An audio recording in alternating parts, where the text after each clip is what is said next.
क्या कोई किताब इतनी खतरनाक हो सकती है कि इसे पढ़ने भर से जीवन में भयावह घटनाएं घटने लगे? क्या यह सच में एक श्रापित ग्रंथ है या सिर्फ अंधविश्वास? नीलावंती ग्रंथ के बारे में कहा जाता है कि जो भी इसे पढ़ता है उसके साथ कुछ न कुछ अनहोनी जरूर होती है। इस किताब के अस्तित्व को लेकर कई विवाद है, लेकिन जो घटनाएं इससे जुड़ी हुई हैं, वे इसे एक गहरी और खौफनाक पहेली बना देती है।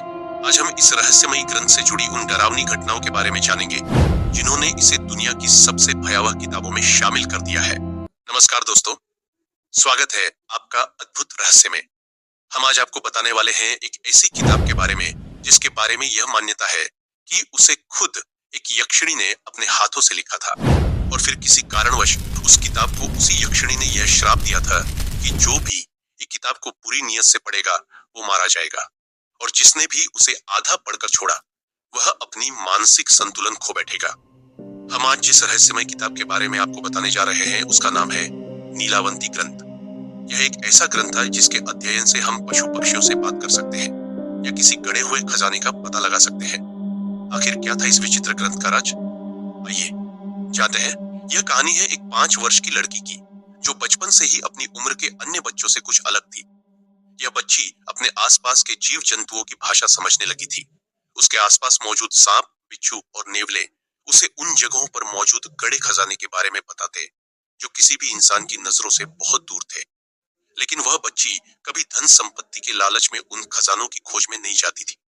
इस बच्ची का नाम था नीलावंती। जैसे जैसे नीलावंती बड़ी होने लगी, उसके साथ होने वाली विचित्र घटनाएं और भी बढ़ने लगी।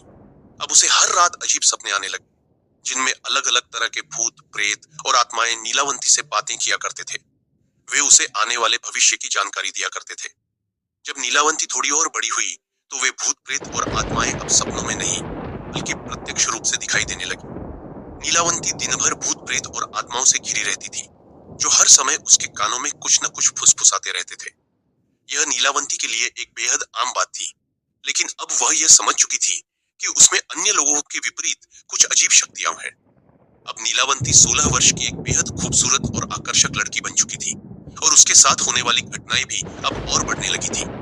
अब जब भी कोई आत्मा, प्रेत या बेताल नीलावंती को कोई नई विद्या या मंत्र बताता तो वह उन सभी चीजों को लिखकर रख लेती थी ताकि वह उन सभी विधाओं और मंत्रों को याद रख सके। फिर एक दिन नीलावंती के सपने में उसे बताया गया कि वह एक यक्षिणी है और इसी कारण उसे जन्मजात यह अद्भुत शक्तियां मिली है।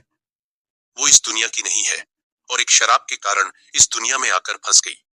सपने में नीलावंती को यह भी आदेश मिला कि उसे जल्द से जल्द इस दुनिया से निकलकर अपनी असली दुनिया और अपने रूप में आना होगा। इस काम के लिए नीलावंती को वह उपाय भी बताए गए जिनसे वह इस दुनिया से अपनी दुनिया में जा सकती है। उसे सपने में बताया गया कि जहां वह रहती है वहां से गांव से कई मील दूर एक नदी के किनारे बड़ा सा बरगद का पेड़ है। वह बरगद का पेड़ ही नीलावंती के अपनी दुनिया में जाने का रास्ता है। इस सपने के तुरंत बाद ही नीलावंती ने अपनी यह लंबी यात्रा शुरू कर दी। कुछ दिनों बाद उसे जंगल के रास्ते में एक व्यक्ति मिला जिसे देख नीलावंती ने उससे उस जगह पर पहुंचने में मदद मांगी। वह व्यक्ति पेशे से एक व्यापारी था और नीलावंती को देखते ही उसके रूप से मंत्रमुग्ध हो गया था। उस व्यापारी ने नीलावंती के सामने एक शर्त रखी कि वह नीलावंती को उस स्थान तक ले जाने में मदद तो करेगा क्योंकि वह उसी जगह पर रहा करता था, लेकिन इसके बदले में नीलावंती को उससे शादी करनी होगी। नीलावंती ने उस व्यक्ति की शर्त मान ली, लेकिन बदले में नीलावंती ने भी एक शर्त रखी। वह यह कि वह व्यापारी से शादी तो करेगी और उसके साथ भी रहेगी, लेकिन वह कभी भी उस व्यक्ति के साथ कोई रात नहीं बिताएगी और वह रात में कहाँ जाती है यह बात उससे कभी कोई नहीं पूछेगा। इसके बाद वह व्यापारी नीलावंती को अपने गांव लेकर पहुंचा। इस जगह से कुछ ही दूर पर वह बरगद का पेड़ भी था जिसके बारे में नीलावंती को सपने में बताया गया था। अब नीलावंती उस व्यापारी के साथ उसके घर में रहने लगी, लेकिन वह रोज रात को घर से कहीं चली जाती थी। दरअसल नीलावंती रोज उसी पेड़ के नीचे बैठकर वहां मौजूद प्रेत आत्माओं द्वारा सिखाए गए मंत्रों और क्रियाओं को अंजाम दिया करती थी, जिसमें तरह तरह के मंत्र और जीवन की बलि देने की क्रिया शामिल थी। नीलावंती इन सभी मंत्रों और क्रियाओं को अपनी एक किताब में भी लिखा करती थी जिसमें वह बचपन से उसे सिखाई गई सारी विधाओं के बारे में लिखती थी। एक दिन नीलावंती को फिर एक दिव्य आवाज सुनाई दी। उसे एक जानवर की बलि देनी होगी और पेड़ के पास की नदी में एक लाश मिलेगी जिसकी कमर पर बंधे कपड़ों की गठान में एक विशेष धागा मिलेगा जो कुछ गोपनीय मंत्रों से अभिमंत्रित था। इसी धागे की मदद से नीलावंती आज अपने असली यक्षिणी रूप में आकर अपने लोक में जा सकती थी। नीलावंती उस रात अपने लोक में जाने के लिए पूरी तरह तैयार थी। रात में अंधेरा गहराते ही हमेशा की तरह नीलावंती उस पेड़ की तरफ जाने लगी। लेकिन आज उसे वहां जाते वक्त गांव के कुछ लोगों ने देख लिया और नीलावंती का पीछा करने का फैसला किया। वहां पहुंचकर उन लोगों ने नीलावंती को एक जानवर की बलि देते हुए देखा। यह देख गांव वाले बेहद क्रोध से भर गए। उन्हें लगा कि नीलावंती कोई डायन या चुड़ैल है। सभी ने नीलावंती को मार देने का फैसला किया, लेकिन उस पर हमला करने से पहले उसके पति को वहां बुलाया गया। जब गांव वाले उस व्यापारी को लेकर वापस उस स्थान पर पहुंचे, तब उन्होंने देखा कि नीलावंती नदी के पानी में बहती लाश की कमर पर बरपर बंधी कठान को अपने मुंह से खोलने की कोशिश कर रही थी। लेकिन दूर से देखने पर गांव वालों को लगा कि नीलावंती उस लाश को खा रही है। उन्हें यकीन हो गया कि नीलावंती एक नरभक्षी है। यह देख गांव के लोगों ने नीलावंती पर हमला कर दिया, लेकिन तभी उन्होंने जो देखा उसे देख वहां मौजूद सभी की आंखें फटी की फटी रह गईं।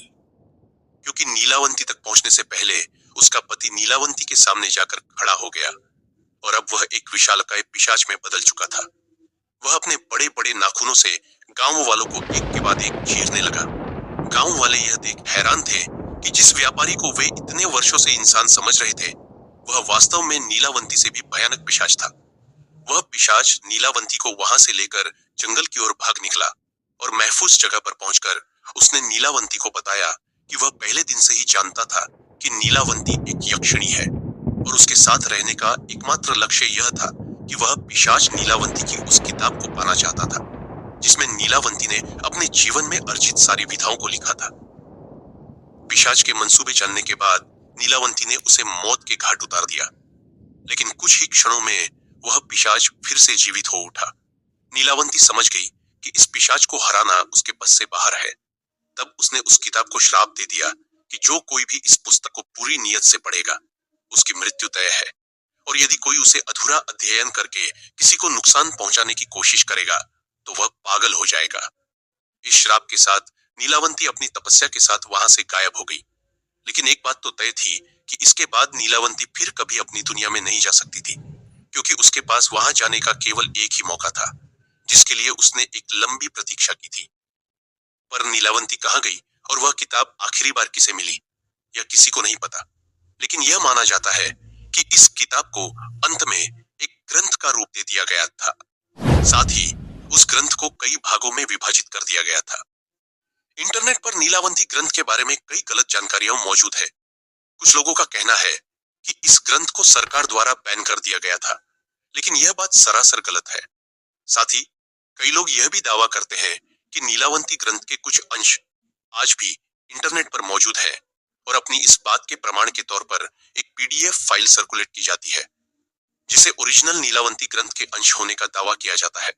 लेकिन इंटरनेट पर इस ग्रंथ की ओरिजिनल कॉपी होने के सभी दावे हमारी रिसर्च में फेल हो गए हैं।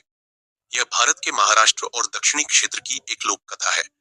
दोस्तों, आज का एपिसोड आपको कैसा लगा हमें कमेंट्स के माध्यम से जरूर बताएं, और यदि आप किसी खास टॉपिक पर कोई वीडियो चाहते हैं तो अपना सुझाव हम तक जरूर भेजें। आज के लिए बस इतना ही। एक बार फिर आपसे मुलाकात होगी एक नई मिस्ट्री, एक नए रहस्य के साथ। तब तक के लिए अलविदा।